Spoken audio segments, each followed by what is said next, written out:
Welcome back to our YouTube channel.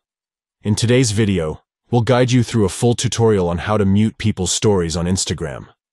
Are you tired of seeing certain stories in your feed? Let's learn how to mute them. Step 1.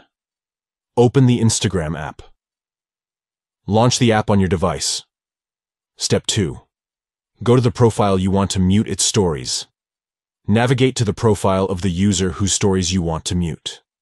Step 3. Tap the following button. On their profile page, locate and tap the following button. Step 4. You'll find the option to mute them. Within the options, you'll discover the mute feature. Step 5. Choose to mute their stories. Select the option to mute their stories specifically. By following these quick and easy steps, you can mute someone's stories on Instagram. They will no longer appear in your feed, but you'll still follow them. The best part? They'll never know that you've muted them. That's all for our full guide on muting people's stories on Instagram. We hope you found this tutorial helpful in customizing your Instagram experience. Don't forget to like this video and subscribe to our channel for more valuable tips and tricks.